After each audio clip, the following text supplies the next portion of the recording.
Hi ಎಲ್ಲರಿಗೂ and welcome back. ಇವತ್ತಿಲ್ಲಿ ನಾವು ಒಂದು ಕೊಂಕಣಿ ಸ್ಟೈಲಲ್ಲಿ ಮಾಡುವಂಥ ಒಂದು traditional sweet recipe, similar to malpuri ಅಂತ ಹೇಳ್ಬೋದು. ಇದಕ್ಕೆ ಅವರು ಸಕ್ರೋಲಿ ಅಂತ ಕರೀತಾರೆ. ತುಂಬ ಸಿಂಪಲಾದ ರೆಸಿಪಿ, ಮಾಡೋದು ತುಂಬಾ ಸುಲಭ, ತುಂಬ ಕಮ್ಮಿ ಇಂಗ್ರೀಡಿಯೆಂಟ್ಸ್ನ ಬಳಸಿ ಮಾಡೋದು, ಹಾಗೂ ನೋಡೋದಕ್ಕೆ ಕೂಡ ಗೂಡಾಗಿ ಎಷ್ಟು ಚೆನ್ನಾಗಿದೆ ಅಲ್ವಾ. ಬನ್ನಿ ಮಾಡೋದು ಹೇಗೆ ನೋಡೋಣ. ಮೊದಲಿಗೆ ನಾವು 1 ಕಪ್ಪಷ್ಟು ಬೆಲ್ಲದ ಪುಡಿನ 1 ಕಪ್ಪಷ್ಟು ನೀರಲ್ಲಿ ಕರಗಿಸ್ಕೊಳ್ತಾ ಇದ್ದೀವಿ. ಇಲ್ಲಿ ಬೆಲ್ಲದ ಬದಲಿಗೆ ಸಕ್ಕರೆನ ಕೂಡ ಬಳಸ್ತಾರೆ. ಡಿಪೆಂಡ್ಸ್, ನಿಮಗೆ ಯಾವುದು ಬೇಕೋ ಅದನ್ನು ನೀವು ಯೂಸ್ ಮಾಡ್ಕೊಳ್ಬೋದು. ಬೆಲ್ಲ ಎಲ್ಲ ಚೆನ್ನಾಗಿ ಕರಗಿದೆ. ಈಗ ಇದನ್ನು ಸ್ವಿಚ್ ಆಫ್ ಮಾಡಿ ಕಂಪ್ಲೀಟಾಗಿ ಇದು ತಣ್ಣಗಾಗಬೇಕು. ಇನ್ನೂ ಒಂದು ಮಿಕ್ಸಿಂಗ್ ಬೌಲ್ಗೆ 1 ಕಪ್ಪಷ್ಟು ಮೈದಾ ಹಿಟ್ಟು, 1 ಕಪ್ಪಷ್ಟು ಅಕ್ಕಿ ಹಿಟ್ಟು. ಇಲ್ಲಿ ಮೈದಾ ಬದಲಿಗೆ ಗೋಧಿ ಹಿಟ್ಟನ್ನು ಕೂಡ ಬಳಸ್ಬೋದು ನೀವು.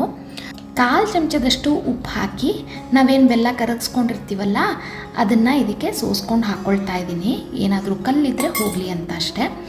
ಇದನ್ನು ಚೆನ್ನಾಗಿ ಮಿಕ್ಸ್ ಮಾಡ್ಕೊಳ್ಬೇಕು. ಒಂದು ಚೂರು ಗಂಟಿಲ್ಲದೆ ಇರೋ ಹಾಗೆ ನೀವು ಹಿಟ್ಟನ್ನು ಮಿಕ್ಸ್ ಮಾಡ್ಕೊಳ್ಳಿ. ನೋಡ್ಕೊಂಡು ಮಿಕ್ಸ್ ಮಾಡ್ಕೊಳ್ಳಿ. ಇನ್ ಕೇಸ್ ನಿಮಗೆ ಗಟ್ಟಿ ಅನ್ನಿಸ್ತು ಅಂತಂದರೆ ಸ್ವಲ್ಪ ನೀರನ್ನ ನೀವಿಲ್ಲಿ ಸೇರಿಸ್ಕೊಳ್ಬೋದು. ಇಲ್ಲಿ ನನಗೆ ಹಿಟ್ಟು ಸ್ವಲ್ಪ ಗಟ್ಟಿ ಅನ್ನಿಸ್ತು, ಆದ ಕಾರಣ ನಾನು ಒಂದು ಸ್ವಲ್ಪ ನೀರನ್ನು ಇಲ್ಲಿ ಸೇರಿಸ್ಕೊಂಡು ಮಿಕ್ಸ್ ಮಾಡ್ಕೊಳ್ತಾ ಇದ್ದೀನಿ. ಗಂಟಿಲ್ಲದೆ ಇರೋ ಹಾಗೆ ಸ್ಮೂತ್ ಬ್ಯಾಟರ್, ಸ್ಮೂತಾಗಿರುವ ಹಿಟ್ಟು ರೆಡಿ ಆಗಬೇಕು. ಒಂದು ದೋಸೆ ಹಿಟ್ಟು ಕನ್ಸಿಸ್ಟೆನ್ಸಿ ಹೇಳ್ತೀವಲ್ಲ, ಆ ರೀತಿ ಇದ್ದರೆ ಪರ್ಫೆಕ್ಟ್ ಆಗಿದೆ. ಇನ್ನು ಯಾರೆಲ್ಲ ನನ್ನ ಚಾನಲ್ನ ಸಬ್ಸ್ಕ್ರೈಬ್ ಮಾಡದೆ ನೋಡ್ತಿದ್ರೆ ಸಬ್ಸ್ಕ್ರೈಬ್ ಮಾಡಿ, ಪಕ್ಕದಲ್ಲಿರುವ ಬೆಲ್ ಐಕನ್ ಪ್ರೆಸ್ ಮಾಡಿ ಆಲ್ ಅಂತ ಸೆಲೆಕ್ಟ್ ಮಾಡಿದ್ರೆ ನಾನು ಹಾಕೋ ವಿಡಿಯೋ ನೋಟಿಫಿಕೇಷನ್ ನಿಮಗೆ ಸಿಗುತ್ತೆ. ಇನ್ನು ಇದನ್ನು ಒಂದು 6ರಿಂದ 7 ಗಂಟೆಗಳ ಕಾಲ ಫರ್ಮೆಂಟ್ ಆಗೋದಕ್ಕೆ ಇಡೋಣ. ನೋಡಿ, ಹಿಟ್ಟು ಚೆನ್ನಾಗಿ ಫರ್ಮೆಂಟ್ ಆಗಿದೆ. ನೋಡಿ, ನಿಮಗಲ್ಲಿ ಸಣ್ಣ ಸಣ್ಣ ಹೋಲಾಗಿ ಕಾಣಿಸ್ತಾ ಇರ್ಬೋದು. ಫರ್ಮೆಂಟ್ ಆಗಿದೆ. ಇದನ್ನು ಚೆನ್ನಾಗಿ ಒಂದು ಸತಿ ಮಿಕ್ಸ್ ಮಾಡ್ಕೊಳ್ಳೋಣ.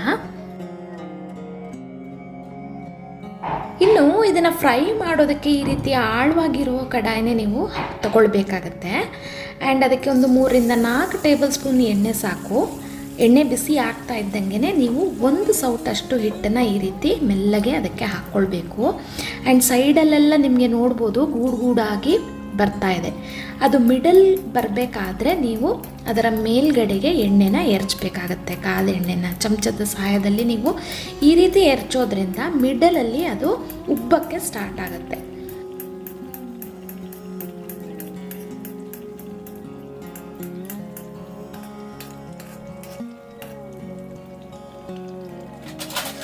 ಇದನ್ನು ಮೀಡಿಯಮ್ ಫ್ಲೇಮಲ್ಲಿ ಇಟ್ಕೊಂಡೇ ನೀವು ಬೇಯಿಸ್ಕೊಳ್ಬೇಕಾಗತ್ತೆ. And light golden brown colour ಬಂದಾಗ ಇದು ರೆಡಿಯಾಗಿದೆ. ನೋಡಿ ಎಷ್ಟು ಚೆನ್ನಾಗಿ ಕಾಣಿಸ್ತಾ ಇದೆ ಅಲ್ವಾ.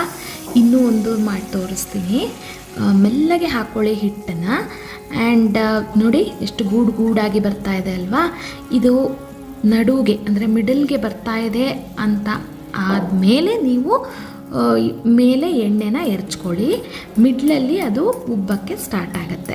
ಒಂದು ಡಿಫ್ರೆಂಟ್ ಆದ ರೆಸಿಪಿ ಅಂತಲೇ ಹೇಳ್ಬೋದು. ಇಂಗ್ರೀಡಿಯೆಂಟ್ಸ್ ತುಂಬಾ ಸಿಂಪಲ್, ಮಾಡೋದು ಕೂಡ ತುಂಬಾ ಸಿಂಪಲ್, ನೋಡೋಕ್ಕೂ ಕೂಡ ಅಷ್ಟೇ ಚೆನ್ನಾಗಿರುತ್ತೆ, ರುಚಿ ಕೂಡ ಅಷ್ಟು ಚೆನ್ನಾಗಿರುತ್ತೆ ಗೊತ್ತಾ. ಸಾಫ್ಟಾಗಿ ಬರುತ್ತೆ, ಒಳಗಡೆ ಫ್ಲಫಿಯಾಗಿ ಕೂಡ ಇರುತ್ತೆ.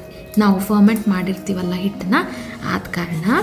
ಇನ್ನು ನಾನು ಹಾಕೋ ರೆಸಿಪೀಸ್ ನಿಮಗೆ ಇಷ್ಟ ಆಗ್ತಿದ್ರೆ ಫ್ರೆಂಡ್ಸ್ ಆ್ಯಂಡ್ ಫ್ಯಾಮಿಲೀಸ್ಗೆ ಶೇರ್ ಮಾಡಿ. ಕೆಳಗಡೆ ಕಮೆಂಟ್ ಸೆಕ್ಷನಲ್ಲಿ ಹೈಪ್ ಅನ್ನೋ ಆಪ್ಷನ್ ಇದೆ. ಅದನ್ನು ಹೈಪ್ ಮಾಡೋದ್ರಿಂದ ನಾನು ಹೆಚ್ಚು ವ್ಯೂವರ್ಸ್ಗೆ ರೀಚ್ ಆಗೋದಕ್ಕೆ ಸಾಧ್ಯ ಆಗುತ್ತೆ. ನೋಡಿ, ಈ ಸಕ್ರೋಲಿ ರೆಡಿ ಆಯಿತು. ತುಂಬಾ ಸಾಫ್ಟಾಗಿ, ಒಳಗಡೆ ನೋಡಿ ಎಷ್ಟು ಸಾಫ್ಟಾಗಿ ಬಂದಿದೆ, ಗೂಡಾಗಿ ಬಂದಿದೆ. ಒಂದು ಸತಿ ನೀವು ಇದನ್ನು ಟ್ರೈ ಮಾಡಿ, ನೀವೇ ಬಂದು ಹೇಳ್ತೀರಾ ತುಂಬ ಚೆನ್ನಾಗಿತ್ತು ಅಂತ. ಮುಂದಿನ ಇಂಟ್ರೆಸ್ಟಿಂಗ್ ರೆಸಿಪಿಯೊಂದಿಗೆ ನಾನು ನಿಮಗೆ ನೆಕ್ಸ್ಟ್ ವೀಡಿಯೋದಲ್ಲಿ ಸಿಗ್ತೀನಿ. Stay tune, stay connected. Thank you for watching.